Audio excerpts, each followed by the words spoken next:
Hello दोस्त को आपका स्वागत है यूट्यूब चैनल पर। आज की वीडियो में हम बात करेंगे सब्जेक्ट के बारे में जिसका नाम है थर्मोडायनेमिक्स। थर्मोडायनेमिक का आज मैं आपको ओवरव्यू दूंगा। इसमें हम करते क्या हैं। सबसे पहले देखें, आपको एक मैं जनरल थर्मोडायनेमिक में बताता हूँ थर्मोडायनेमिक में क्या क्या होता है। थर्मोडायनेमिक्स यहाँ पर लिखा है, thermodynamics is the science of three Es. 3E की जो साइंस है, कौन कौन सी? Equilibrium, energy, entropy. ऐसे आपको ये समझ नहीं आएगा जब आप 4-5 वीडियो या पूरा ये लेक्चर देख लेंगे या फिर पूरा ये कोर्स देख लेंगे आगे वाली वीडियो में, तो आपको ये समझ आ जाएगा। सबसे पहले आप देखें, मैं आपको कोई भी डेफिनेशन बताने से पहले, ये तो मैंने वैसे बता दिया कि थर्मोडायनेमिक इन तीन चीज़ों की खेल है, इक्विलिब्रियम, एनर्जी एंड एंट्रोपी। अगर आपको तीन चीज़ों के बारे में अच्छे तरीके से पता चल गया तो आप मास्टर बन जाओगे थर्मोडायनेमिक में। उसके बाद कोई भी आगे डेफिनेशन देने से पहले मैं आपको ये बताना चाहूँगा, एक एग्जांपल से स्टार्ट करते हैं। स्टीम पावर प्लांट की एग्जांपल से स्टार्ट करेंगे। कौन से पावर प्लांट की? स्टीम पावर प्लांट की। नहीं पता तो आज थोड़ा बहुत आप जान लेंगे इसमें होता क्या है। सबसे पहले देखिए इसमें क्या है। सबसे पहले ये हमारे पास है बॉयलर। बॉयलर क्या है? सिंपली जैसे हम घरों में क्या करते हैं, जो वाटर है उसे हीट अप करते हैं, इसी तरह से एक लार्ज स्केल है, कंटेनर है, जिसमें क्या होता है, एक लार्ज स्केल कंटेनर है जिसमें वाटर होता है, जिसमें हम क्या करते हैं, हीट देते हैं। क्या देते हैं? हीट देते हैं। ओके, इसमें हम हीट देते हैं तो क्या होता है, ये जो एक कंटेनर है या फिर बोल सकते हैं हीट एक्सचेंजर है, जिसमें हम हीट देते हैं, जिसकी वजह से इसमें जो वाटर है वो एक हाई प्रेशर स्टीम में कन्वर्ट हो जाता है। हाई प्रेशर स्टीम में कन्वर्ट हो जाता है। उसके बाद ये हाई प्रेशर जो स्टीम है, ये हाई प्रेशर स्टीम है, ये हाई प्रेशर जो स्टीम है फर्दर कहाँ पर जाएगी? इस टरबाइन में। इस टरबाइन में ये स्टीम एक्सपेंड करेगी तो हमें क्या मिलेगा? वर्क मिलेगा, वर्क आउटपुट मिलेगी। उसके बाद ये जो स्टीम है, ये एक्सपेंड करने के बाद हम क्या करेंगे, इस स्टीम को अभी फिर से हमने क्या करना है, एक बार हमें वर्क मिल गया यहाँ पर, अभी हमें फिर कॉन्टिन्यूसली वर्क चाहिए। ओके, इसके फर्दर मान लीजिए हमने कोई इलेक्ट्रिक जनरेटर कनेक्ट किया हुआ है तो हमें कॉन्टिन्यूसली वर्क चाहिए होगा क्योंकि हमने इलेक्ट्रिसिटी प्रोड्यूस करनी है। इसलिए हम क्या करेंगे, फिर से इस स्टीम को लिक्विड में कन्वर्ट करेंगे। क्यों कन्वर्ट करेंगे? क्योंकि हमें कॉन्टिन्यूसली वर्क चाहिए। तो हम क्या करेंगे, इस स्टीम को फर्दर जो लो प्रेशर स्टीम है या फिर जो लिक्विड में कन्वर्ट हो चुकी है अभी, उसे हम कंडेंसर में लेकर जाएंगे। ये हमारे पास है कंडेंसर, इस कंडेंसर में लेकर जाएंगे। इस कंडेंसर से जब पास होगी ये स्टीम या फिर लिक्विड या मिक्सचर फॉर्म में जो पास होगा, क्या होगा, इसका फेज चेंज हो जाएगा। इसका फेज चेंज होगा, जो स्टीम होगी ना, जो मिक्सचर होगा उसका फेज चेंज हो जाएगा। जहाँ पर क्या होगा, हीट रिजेक्ट होगी। हीट रिजेक्ट होगी तो हमें कंडेंसर के आउटलेट पर लो प्रेशर लिक्विड मिल जाएगा। यहाँ पर हमारे पास इनलेट पर स्टीम भी हो सकती है कंडेंसर के, और मिक्सचर भी हो सकता है। ओके, इसके आउटलेट पर हमें प्योर लिक्विड मिल जाएगा। तो उसके बाद हमारे पास है ये पंप। इस पंप में हम क्या करेंगे, पंप को हम वर्क इनपुट देंगे। पंप को वर्क इनपुट देंगे, पंप क्या करेगा, इस वाटर को फिर से बॉयलर में ले जाएगा। बॉयलर में फिर से हम हीट ऐड करेंगे। हीट ऐड करने के बाद फिर से हाई प्रेशर स्टीम मिलेगी, एक्सपेंड होगी। फिर से हम उसका फेज चेंज करेंगे, फिर से पंप वर्क देंगे, फिर से हीट आएगी। इसे हम बोलते हैं एक साइकिल, थर्मोडायनेमिक साइकिल, जिससे हम कॉन्टीन्यूसली कंप्लीट कर रहे हैं। तो यहाँ पर हमें आउटलेट पर हम कुछ आउटपुट कर सकते हैं, इलेक्ट्रिसिटी प्रोड्यूस कर सकते हैं। ये एक थर्मोडायनेमिक साइकिल है। इससे देखना आपके कैसे आपकी डेफिनेशन सभी बनती जाएंगी इस एग्जांपल से। अभी देखें, सबसे पहले देखें व्हाट इज थर्मोडायनेमिक।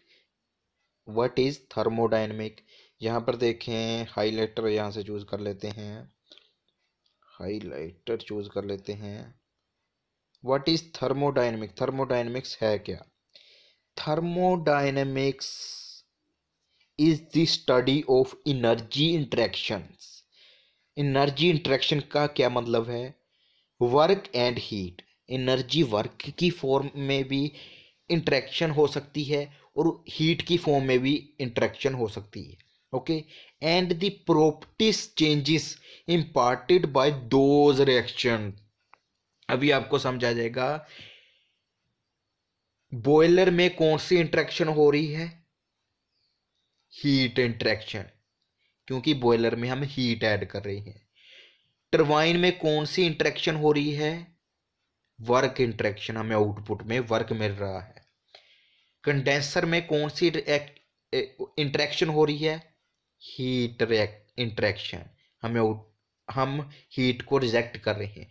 पंप में कौन सी इंटरेक्शन हो रही है, वर्क इंटरेक्शन, हम इनपुट में वर्क दे रहे हैं। यही जहां पर लिखा है, यही जहां पर लिखा है thermodynamic is the study of energy interaction.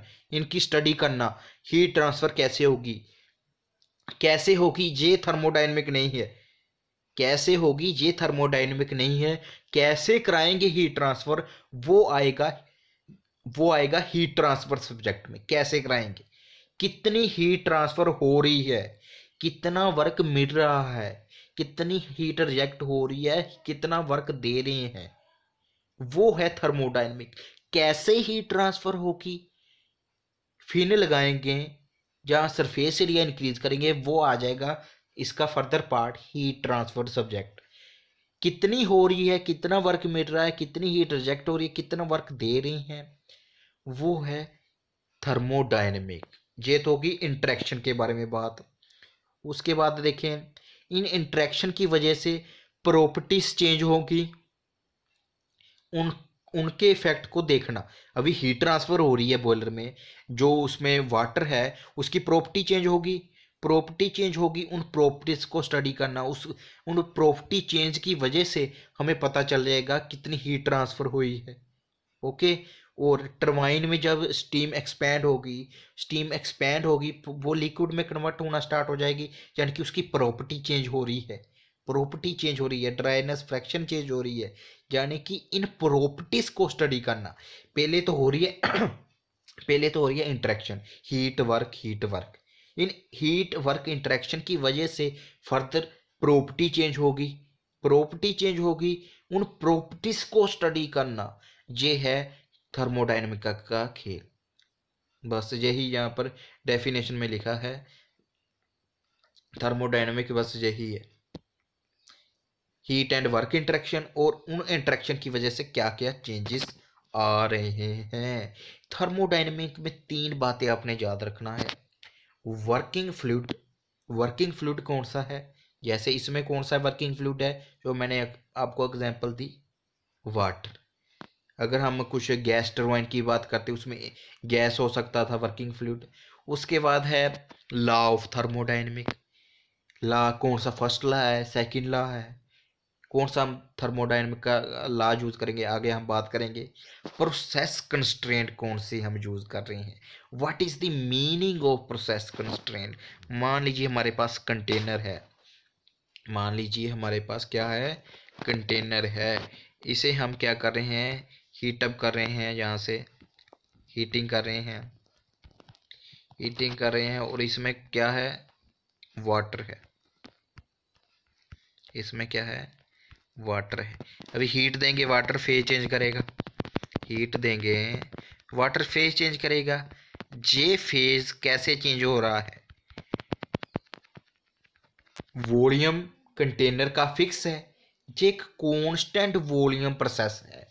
कौन सा प्रोसेस है, कांस्टेंट वॉल्यूम प्रोसेस, क्योंकि ओवरऑल कंटेनर का वॉल्यूम चेंज नहीं हो रहा, तो एक कांस्टेंट वॉल्यूम प्रोसेस है, इसे हम बोलते हैं प्रोसेस कंस्ट्रेंट। वर्किंग फ्लूइड कौन सा था, वाटर इस कंटेनर में, लॉ ऑफ थर्मोडायनेमिक वो मैं आपको बताऊंगा कौन सा किस समय कब यूज करना है। उसके बाद प्रोसेस कंस्ट्रेंट, जैसे मैंने इस एग्जांपल में बताया क्या था, कांस्टेंट वॉल्यूम प्रोसेस। ये था थोड़ा सा ओवरव्यू ऑफ थर्मोडायनेमिक। अभी हम थोड़ी थोड़ी और बातें कर लेते हैं। What is system? What is system? System क्या है? Anything under consideration. जैसे पहले हमने एग्जांपल ली, उसी को कंटिन्यू करेंगे, उसी के साथ कंसेप्ट क्लियर करेंगे। जैसे इसमें था वाटर, इसे हमने हीटअप किया। क्या किया? हीटअप किया तो इसका फेज चेंज होगा, ये तो आपको पता ही है। हीट दे रहे हैं तो उसका फेज चेंज होगा, वो भी मैं आपको बताऊंगा, फेज डायग्राम भी बताऊंगा आगे। सिंपल सी बात है, ये इतना तो आपको पता ही होगा, जब हम हीट देंगे वाटर का फेज चेंज होगा, वो स्टीम में कन्वर्ट होगा। अभी हम इस समय, हमारा इस समय क्या सिस्टम है? ये कंटेनर हमारा ये सिस्टम है, कंटेनर हमारा सिस्टम है। ये जो कंटेनर है ये हमारा सिस्टम है, ये कंटेनर हमारा सिस्टम है। इस सिस्टम में कैसे कैसे प्रॉपर्टीज चेंज हो रही हैं वो हम फर्दर एनालिसिस करते हैं, जिसे हम बोलते हैं थर्मोडायनेमिक्स। इसमें हीट इंटरेक्शन हो रही है, वर्क इंटरेक्शन नहीं हो रही, हीट इंटरेक्शन हो रही है। हीट इंटरेक्शन की वजह से प्रॉपर्टीज चेंज हो रही हैं वाटर की, उन सब की स्टडी को हम थर्मोडायनेमिक बोलते हैं। यानी कि कोई भी चीज़ है जिसे हम स्टडी करते हैं उसे हम बोलते हैं सिस्टम। क्या बोलते हैं? उसे हम बोलते हैं सिस्टम। और यहाँ पर देख लें, जैसे यहाँ पर एग्जाम्पल दी हुई है, एग्जाम्पल दी हुई है। एग्जाम्पल क्या दी हुई है मैंने आपको बताया ही है एग्जाम्पल। इसमें क्या, कौन सा सिस्टम है? बॉयलर सिस्टम है।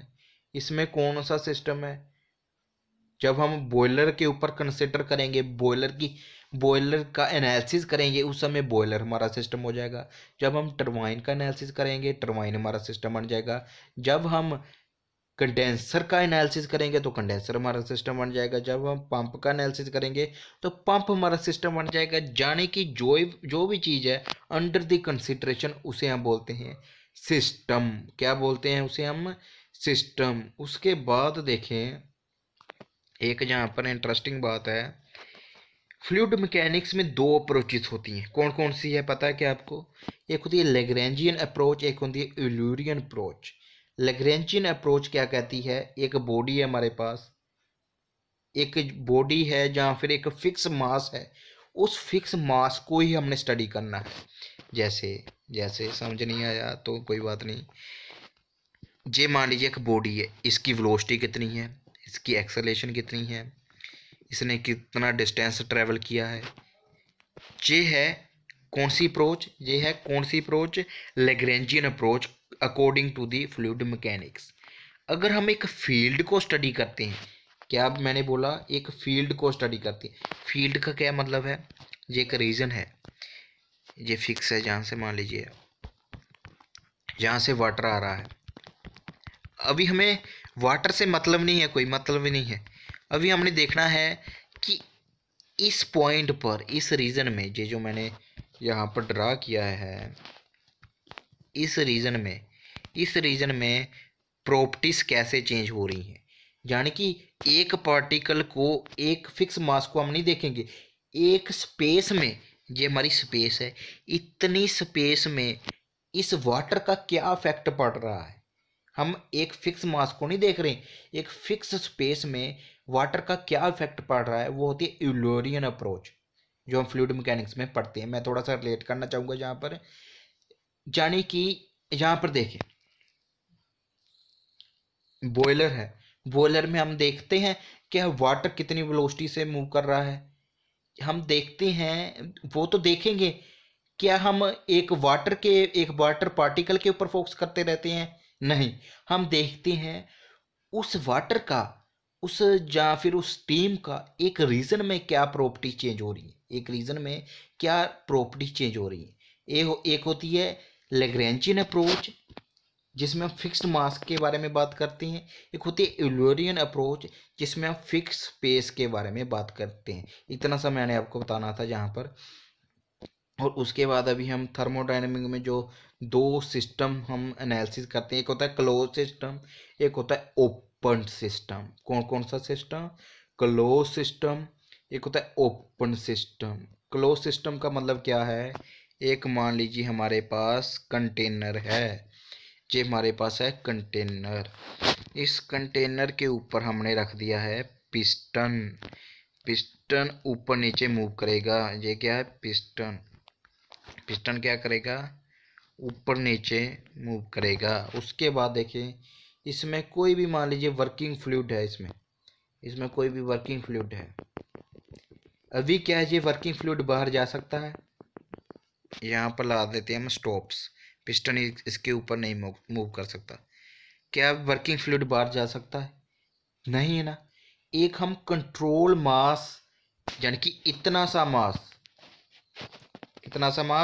सिर्फ इतना सा मास है जिसे हम फर्दर एनालिसिस करेंगे, जिसका हम फर्दर एनालिसिस करेंगे, इसे हम बोलते हैं कंट्रोल मास अप्रोच, जिसे हम बोलते हैं क्लोज्ड सिस्टम अप्रोच। ओके, इसे हम नॉन फ्लो प्रोसेस भी बोलते हैं। क्यों नॉन फ्लो प्रोसेस, जिसमें हम फिक्स मास रखते हैं, फिक्स मास रहता है, मास नहीं चेंज होता। ओके, इसे हम बोलते हैं क्लोज्ड सिस्टम या फिर कंट्रोल मास अप्रोच।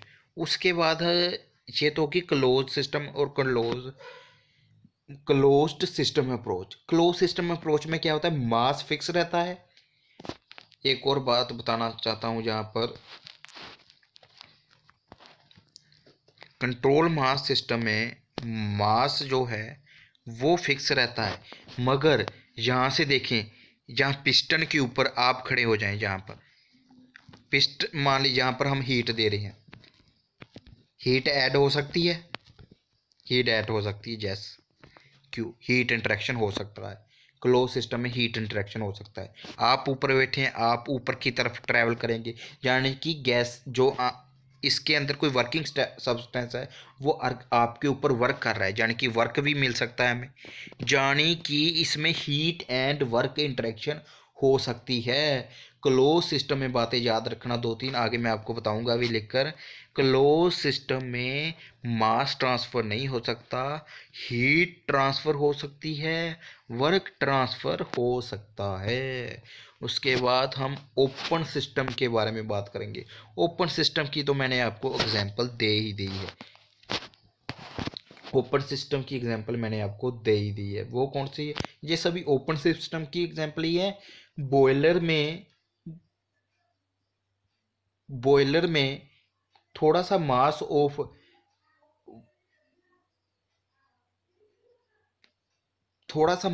वाटर आ रहा है, थोड़ा सा मास ऑफ वाटर जा रहा है। टरबाइन में स्टीम आ रही है, टरबाइन में स्टीम जा रही है। कंडेंसर में स्टीम एंड वाटर मिक्सचर आ रहा है, लिक्विड जा रहा है। पंप में लिक्विड आ रहा है, लिक्विड जा रहा है। ये ओपन सिस्टम ही है, जिसमें मास फिक्स नहीं है, वो होता है ओपन सिस्टम। जिसमें मास फिक्स नहीं है वो होता है ओपन सिस्टम, जिसे हम कंट्रोल वॉल्यूम अप्रोच भी बोल देते हैं। ओपन सिस्टम में क्या होता है, जैसे मैंने आपको बॉयलर की एग्जांपल दी, बॉयलर में क्या है, लिक्विड एंटर करता है और स्टीम एग्जिट करती है, यानी कि मास फिक्स है, नहीं मास फिक्स नहीं है, मास फिक्स नहीं है। मास, यहाँ पर बहुत ही बड़ी कन्फ्यूजन होती है। मास फिक्स का मतलब क्या है कि एक ही मास नहीं है, मास चेंज हो रहा है। चेंज कैसे हो रहा है, यहाँ पर मान लीजिए इस जो बॉयलर है, बॉयलर में यहाँ पर मैं बहुत ही कन्फ्यूजन होती है वो दूर करने की कोशिश करूँगा। 5 यूनिट वाटर एंटर कर रहा है और 5 यूनिट वाटर लीव कर रहा है, 5 यूनिट वाटर लीव कर रहा है। 5 यूनिट वाटर एंटर कर रहा है और 5 यूनिट वाटर लीव कर रहा है। मान लीजिए पहले इसमें कोई 5 यूनिट वाटर था, यानी कि इस जो बॉयलर है इसमें 5 यूनिट वाटर है। अभी आप बोलोगे सर इसमें मास तो फिक्स है, 5 यूनिट ही रह रहा है बॉयलर में, तो ये कंट्रोल मास सिस्टम अप्रोच नहीं हुआ। नहीं, इसमें क्या है, रह तो 5 यूनिट रहा है, मान लीजिए रह तो 5 यूनिट रहा है, मगर यहाँ से नया वाटर आ रहा है, ये बात है, यहाँ पर नया वाटर आ रहा है, नया वाटर इसे रिप्लेस कर रहा है। नया वाटर एक बाउंड्री को चेंज कर रहा है, बाउंड्री क्रॉस कर रहा है, इसलिए ये है ओपन सिस्टम अप्रोच। मास आपने देखना है कि नया एंटर कर रहा है। और क्लैरिटी दूं आपको, और क्लैरिटी मैं आपको देता हूं। ये मान लीजिए सिस्टम है, ये है सिस्टम की बाउंड्री। कौन सी सिस्टम की बाउंड्री? ये सिस्टम की बाउंड्री है। ओके, सिस्टम की बाउंड्री है। अगर सिस्टम की बाउंड्री से मास क्रॉस हो रहा है, मास क्रॉस हो रहा है, एंटर हो रहा है, लीव हो रहा है, ये मतलब नहीं है कि जहां पर फिक्स मास है, 5 यूनिट मास है तो ये क्लोज सिस्टम है, नहीं। मास एंटर हो रहा है, नया मास आ रहा है, पुराना जा रहा है, नया मास आ रहा है, पुराना जा रहा है, ये होता है open system approach. Close system में ऐसा नहीं होता। क्लोज सिस्टम में एक ही मास रहता है, वो मास चेंज नहीं होता। और ओपन सिस्टम में हीट ट्रांसफर हो सकती है, हमें वर्क मिल सकता है। टरबाइन में जैसे जैसे आप टरबाइन की एग्जांपल ले लें, टरबाइन में हमें वर्क मिला था। यहाँ पर मैंने इसका कुछ टेबल सा बनाया है, ये आपने याद रखना है। टेबल क्या है? सिंपल सी बातें हैं जो जो मैंने आपको बताया है। जहाँ पर देख लें क्या बताया है मैंने आपको। पहले है क्लोज सिस्टम, जिसे हम कंट्रोल मास सिस्टम भी बोल देते हैं। क्लोज सिस्टम जिसे हम कंट्रोल मास सिस्टम भी बोल देते हैं। कंट्रोल मास सिस्टम में क्या होता है? मास इंटरेक्शन होती है। क्या आप बताओ, मास इंटरेक्शन होती है? No, mass interaction can't happen. Heat and work, यहाँ पर मैंने लिखा है एनर्जी इंटरेक्शन। एनर्जी में हीट भी आ सकती है, वर्क भी आ सकता है। क्लोज सिस्टम में हीट एंड वर्क इंटरेक्शन होता है, हाँ जस होता है, कैन हैपन। उसके बाद ओपन सिस्टम है। ओपन सिस्टम में आप देख लें, ओपन सिस्टम में आप देख लें, ओपन सिस्टम में क्या हो रहा है? ओपन सिस्टम में क्या हो रहा है? ओपन सिस्टम में मास इंटरेक्शन हो सकता है, जैस मैंने आपको बताया हो सकता है। एनर्जी इंटरेक्शन हो सकता है, जैस हो सकता है। ये आपको पता चल गया, क्लोज सिस्टम का पता चल गया। ओपन, अभी एक आइसोलेटेड सिस्टम होता है। कौन सा सिस्टम होता है? Isolated system. आइसोलेटेड सिस्टम की परफेक्ट एग्जांपल है ना, वो मैं आपको बताता हूँ। हमारा यूनिवर्स, यूनिवर्स यूनिवर्स में क्या मास एंटर हो रहा है? क्या वर्क एंटर हो रहा है? क्या हीट एंटर हो रही है? नहीं, मास इंटरेक्शन भी नहीं हो रहा। हीट एंड मास एंटर हो रहा है या लीव हो रहा है? नहीं हो रहा। हीट आ रही है या नहीं आ रही? वर्क हो रहा है या नहीं हो रहा? नहीं हो रहा। इसलिए हम इसे बोलते हैं आइसोलेटेड सिस्टम, जिसमें ना तो मास इंटरेक्शन हो, ना तो हीट एंड वर्क इंटरेक्शन हो। इसमें भी एक बड़ी कन्फ्यूजन रहती है। जो हमारी एक इंसुलेटेड बोतल होती है, इंसुलेटेड बोतल होती है, क्या वो आइसोलेटेड सिस्टम की एग्जांपल है? इंसुलेटेड जो हमारे पास बोतल होती है, क्या वो आइसोलेटेड सिस्टम की एग्जांपल है? नहीं, उसका आंसर है नहीं। क्यों नहीं? क्योंकि थोड़े समय बाद, थोड़े से ज़्यादा समय बाद उससे हीट ट्रांसफ़र तो होती रहती है, थोड़ी थोड़ी हीट ट्रांसफ़र तो होती रहती है। मगर आइसोलेटेड सिस्टम की क्या कंडीशन है? ना हीट इंटरेक्शन, ना मास इंटरेक्शन, ना वर्क इंटरेक्शन। इसलिए परफेक्ट एग्जाम्पल नहीं है इंसुलेटेड बोतल, उसकी परफेक्ट एग्जाम्पल नहीं है। उसके बाद यहाँ पर मैंने यही लिखा है, यहाँ पर मैंने यही लिखा है,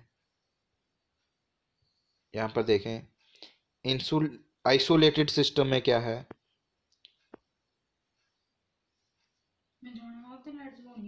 आइसोलेटेड सिस्टम में क्या है? आइसोलेटेड सिस्टम में मास इंटरेक्शन नहीं होता, एनर्जी इंटरेक्शन नहीं होता। उसके बाद एक होता है एनर्जी ट्रांसफॉर्मेशन। एनर्जी ट्रांसफॉर्मेशन क्या होता है? एनर्जी ट्रांसफॉर्मेशन, ये मान लीजिए कोई भी सिस्टम है, इसमें आपने कुछ चीज़ को बर्न किया तो इसकी एनर्जी, ये जो जिस चीज़ को बर्न किया उसकी एनर्जी कम होगी, जो यहाँ पर चीज़ होगी, सिस्टम होगा, उसकी एनर्जी बढ़गी। इसको होता है एनर्जी ट्रांसफॉर्म होगी एक फॉर्म से दूसरी फॉर्म में। ये जो एनर्जी ट्रांसफॉर्म है ये किसी भी सिस्टम में हो सकता है। एनर्जी ट्रांसफर नहीं मैं बोल रहा, ट्रांसफॉर्म।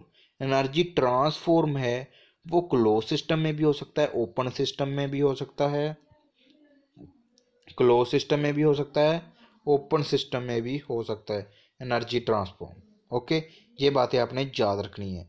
उसके बाद जे मैंने आपको बता दिया एनर्जी ट्रांसफॉर्मेशन क्या होता है, सिंपली एक फॉर्म दूसरे फॉर्म में कन्वर्ट हो रही है। ये क्लोज सिस्टम में हो सकता है, ओपन सिस्टम में भी हो सकता है, एंड आइसोलेटेड सिस्टम में भी हो सकता है।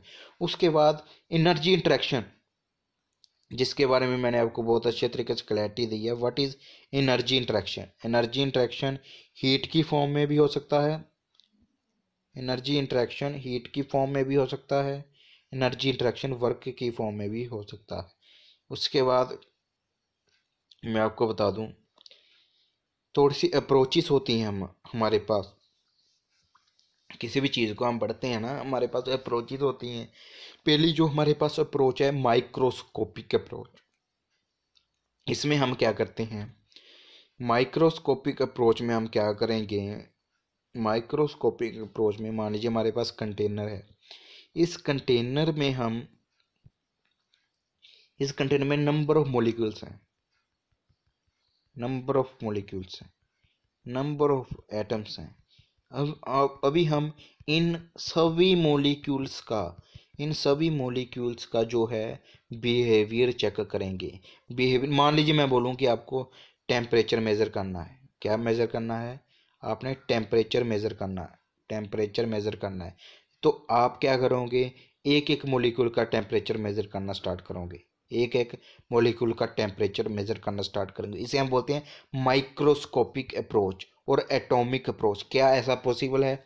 नहीं, ऐसा पॉसिबल नहीं है। इसलिए ऐसा पॉसिबल नहीं है तो हम इसे अप्रोच को क्यों पढ़ते हैं और कहीं पर क्या यूज़ होती है, जैसे जे वहाँ पर यूज़ होती है जहाँ पर हाई एल्टीट्यूड, हाई एल्टीट्यूड पर क्या होता है, डेंसिटी कम होती है। डेंसिटी कम होती है तो मॉलिक्यूल के बीच का जो गैप है ना, वो बहुत ज़्यादा होता है। मॉलिक्यूल के बीच का जो गैप है अगर ज़्यादा होगा तो हम ईच एंड एवरी मोलिक्यूल्स को स्टडी कर सकते हैं। वहाँ पर ईच एंड एवरी मोलिक्यूल को स्टडी करना ही पड़ेगा, क्योंकि वहाँ पर डेंसिटी कम है, मोलिक्यूल के बीच में गैप ज़्यादा है, तो हमें एक एग्रीगेट इफेक्ट नहीं मिलेगा। ये तो था माइक्रोस्कोपिक अप्रोच और एटॉमिक अप्रोच। वे जे हम वहाँ पर यूज़ करते हैं जहाँ पर हाई एल्टीट्यूड, डेंसिटी कम होती है, मॉलिक्यूल के बीच का गैप ज़्यादा होता है, वहाँ पर हमें यही अप्रोच यूज़ करनी पड़ती है। उसके बाद जो हम अप्रोच यूज़ करते हैं वो होती है मैक्रोस्कोपिक अप्रोच। इसमें हम क्या एल्टीट्यूड पर जाकर जो है बॉयलर को चलाएंगे, टरबाइन को चलाएंगे, नहीं, हम तो एटमॉस्फेरिक प्रेशर पर चलाएंगे। एटमॉस्फेरिक प्रेशर में ये जो मॉलिक्यूल्स हैं ये इतने तो क्लोज रहते ही हैं कि हम इनका एग्रीगेट इफेक्ट देख लें, ओवरऑल इफेक्ट देख लें, हमें एक एक मॉलिक्यूल का जो है बिहेवियर चेक करना नहीं पड़े, हमें एक एक मॉलिक्यूल का बिहेवियर चेक ना करना पड़े। इसलिए हम मैक्रोस्कोपिक अप्रोच यूज़ करते हैं। मैक्रोस्कोपिक अप्रोच में हम एग्रीगेटेड ओवरऑल इफेक्ट देखते हैं। जैसे समझ नहीं आया तो अभी समझें, टेम्परेचर मेज़र करना है ना, आप क्या करते हैं, थर्मोमीटर लेते हैं, एक स्पेस में रखते हैं तो आपको एक टेम्परेचर मिल जाता है। क्या आप एक एक मॉलिक्यूल का टेम्परेचर मेज़र करते हैं? नहीं, आप बोलते हैं जे एक टेम्परेचर आया है, सभी जगह रूम में ऑलमोस्ट सेम टेम्परेचर यही होगा। ये होता है मैक्रोस्कोपिक अप्रोच। एक एक मॉलिक्यूल को आप स्टडी नहीं करते, एक एक मॉलिक्यूल को स्टडी नहीं करते। मैक्रोस्कोपिक अप्रोच और माइक्रोस्कोपिक अप्रोच कब यूज करनी है, इसके लिए एक नंबर को डिफाइन किया गया है, इसके लिए एक नंबर को डिफाइन किया गया है जिसे हम बोलते हैं नॉड्सन नंबर, जिसे हम बोलते हैं नॉड्सन नंबर। नॉड्सन नंबर क्या होता है, रेशो होती है, यहाँ पर आप देख सकते हैं what is Knudsen number. Knudsen number is the ratio of lambda by L, where lambda is the mean free path, L की है सिस्टम की एक करेक्टरिस्टिक लेंथ है। लैम्डा पहले आप समझ लें, लैम्डा क्या होता है, एवरेज डिस्टेंस ट्रेवल्ड, रुको एक मिनट रुको, average distance travelled by the molecules between two consecutive collisions is known as mean free path, is known as mean free path। एक मोलिक्यूल है, मान लीजिए क्या है, मोलिक्यूल है हमारे पास, यहाँ पर नंबर ऑफ मोलिक्यूल्स होंगे, ये मोलिक्यूल है, इसके साथ क्लाइड करेगा, फिर एक बार क्लीजन होगी, दूसरी बार इसके साथ क्लीजन होगी। टू क्लीजन के बीच में कितना एक मोलिक्यूल ने डिस्टेंस ट्रेवल किया उसे हम बोलते हैं मीन फ्री पाथ। अभी अभी देखना, अगर ये मीन फ्री पाथ ज़्यादा होगा इसका मतलब है मोलिक्यूल के बीच में गैप ज़्यादा होगा। सिंपल सी बात है, अगर दूर दूर होंगे ज़्यादा डिस्टेंस ट्रेवल करना पड़ेगा और मीन फ्री पाथ ज़्यादा होगा। अगर मीन फ्री पाथ ज़्यादा होगा नड्सन नंबर ज़्यादा होगा। अगर Knudsen number is greater than, यहाँ पर लिखा है Knudsen number is greater than equal to 0.01, तो हम उसमें कॉन्टिन्यूम अप्रोच यूज़ नहीं कर सकते, यानी कि कॉन्टिन्यूम अप्रोच कि हम ओवरऑल इफेक्ट नहीं देख सकते, मैक्रोस्कोपिक अप्रोच यूज़ नहीं कर सकते। ओके, समझे बात। यहाँ पर देखिए नड्सन नंबर में ऊपर था, ये समझ आ गया, लैम्डा समझ आ गया, lambda is more, distance between the molecules is more, distance between the molecule is more, then we cannot use the macroscopic approach, we cannot see the overall effect। Okay, हमें एक मोलिक्यूल को ही वहाँ पर study करना पड़ेगा, molecule का effect देखना पड़ेगा। और डिनोमिनेटर में क्या है, डिनोमिनेटर में क्या है, इसमें भी बहुत कन्फ्यूजन रहती है। एल है सिस्टम की लेंथ, एल क्या है, सिस्टम की लेंथ। यहाँ पर समझे, हम जनरली जितने भी सिस्टम, मैकेनिकल इंजीनियरिंग में जनरली जितने भी सिस्टम बनाते हैं ना, जैसे बॉयलर की एग्जांपल है ना, इनका साइज इतना होता है, जितना ज़्यादा साइज, यहाँ पर देखें डिनोमिनेटर में है लेंथ, जितना ज़्यादा साइज सिस्टम का नड्सन नंबर उतना कम, जितना नड्सन नंबर कम उतना हम ओवरऑल इफेक्ट देख सकते हैं, यानी कि उतना हम ओवरऑल इफेक्ट देख सकते हैं। यानी कि सिस्टम की लेंथ ज़्यादा होने का मतलब ये है कि एक सिस्टम में नंबर ऑफ मॉलिक्यूल्स बहुत ज़्यादा हैं, नंबर ऑफ मॉलिक्यूल्स बहुत ज़्यादा है, यानी कि उस समय हम ओवरऑल इफेक्ट देख सकते हैं। अगर सिस्टम की लेंथ बहुत कम होगी, अगर हम सिस्टम की लेंथ, अगर मान लीजिए यहाँ पर देखें, अगर हमने इतना सा सिस्टम सेलेक्ट किया, ये मैं यहाँ पर ड्रा करता हूँ दोबारा, इतना सा सिस्टम सेलेक्ट किया, तो यहाँ पर हमारे पास इतना सा मॉलिक्यूल आया, इतना सा मॉलिक्यूल आया, क्या हम अभी मैक्रोस्कोपिक ओवरऑल इफेक्ट देख सकते हैं? नहीं, हमें मॉलिक्यूल को स्टडी करना पड़ेगा। यानी कि अगर हम सिस्टम बहुत ही ज़्यादा स्मॉल सेलेक्ट करते हैं तो हमें ओवरऑल इफेक्ट नहीं मिलेगा, इसलिए हमें सिस्टम की लेंथ ज़्यादा ही सिलेक्ट करनी पड़ती है। मैं आपको बताना चाहता हूँ मैकेनिकल इंजीनियरिंग में जितने भी हम सिस्टम डिज़ाइन करते हैं, boiler, pump, heat exchanger, turbine, इनमें क्या होता है, सिस्टम का साइज इतना ज़्यादा होता है कि हमारी कंटिन्यूम की अप्रोच वैलिड है, हम मैक्रोस्कोपिक ओवरऑल इफेक्ट देख सकते हैं। इसलिए आपको ये याद रखना है, क्या याद रखना है आपको, यहाँ पर आपने याद रखना है Knudsen number is less than 0.01, significance आपको बता दिया, उसे हम बोलते हैं कंटिन्यूम फ्लो, यही आपको याद रखना है बस। उसके बाद देखें, ये मैंने आपको बता दिया है माइक्रोस्कोपिक अप्रोच कब यूज़ करते हैं, कहाँ पर यूज़ करते हैं। अभी सिंपल सी बातें हैं, what is boundary, surrounding, environment, ये बताने से पहले मैं आपको बताना चाहूँगा सिस्टम के बारे में। मैंने आपको बता दिया है व्हाट इज़ सिस्टम। उसके बाद आप देखें, सिस्टम के बारे में मैंने आपको बता दिया है। उसके बाद आप देखें, ये हमारे पास सिस्टम है जिसे हम स्टडी करते हैं। व्हाट इज़ सराउंडिंग, सराउंडिंग वो चीज़ नहीं है, हम जनरली बोल देते हैं सिस्टम के बाहर जो भी चीज़ है उसे हम सराउंडिंग बोलते हैं, वो गलत बात है। सिस्टम के बाहर जो भी चीज़ है जहाँ पर सिस्टम का इफेक्ट पड़ रहा है उसे हम बोलते हैं इमीडिएट सराउंडिंग। कौन सी सराउंडिंग?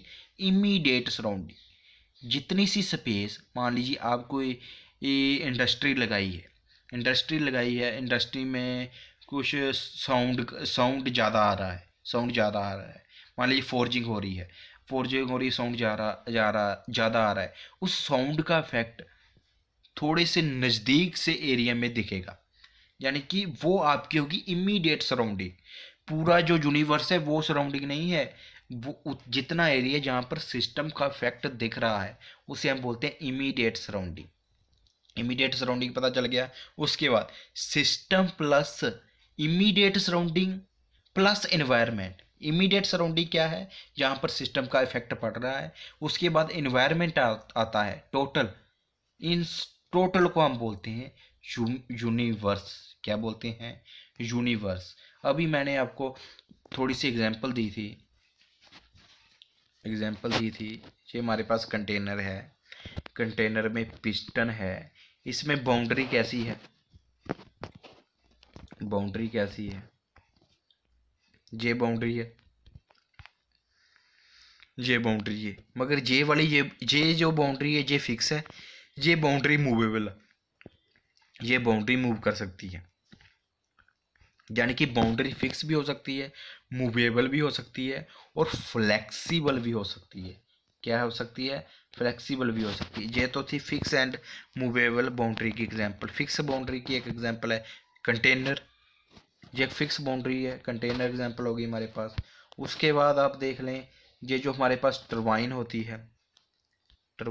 है, इसमें कौन सी एग्जांपल है, इसे हम मान लेंगे बाउंड्री, इमेजिनरी बाउंड्री है नहीं, मगर हम बाउंड्री मानेंगे imaginary boundary for the sake of the analysis, हम बाउंड्री मानेंगे। ये हमारे पास बाउंड्री, इसे हम बोलते हैं इमेजिनरी बाउंड्री।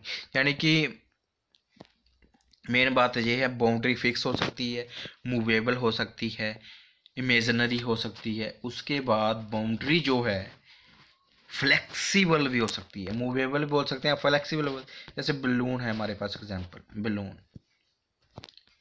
बलून में क्या होता है, जब हम एयर फिल करते रहते हैं तो क्या होता है, इसकी बाउंड्री चेंज होती रहती है। इसे हम मूवेबल फ्लेक्सिबल बाउंड्री भी बोल सकते हैं। ओके, इस तरह से मैंने आपको बता दिया कि इस तरह से सिस्टम सराउंडिंग क्या होता है, नड्सन नंबर क्या होता है, कैसे अप्रोचेस यूज़ करते हैं, control system, open system, thermodynamic with the help of steam power plant example मैंने बता दिया। वीडियो अच्छी लगी शेयर जरूर करना, आगे वीडियो आपको इस तरह से मिलती रहेगी। Thank you.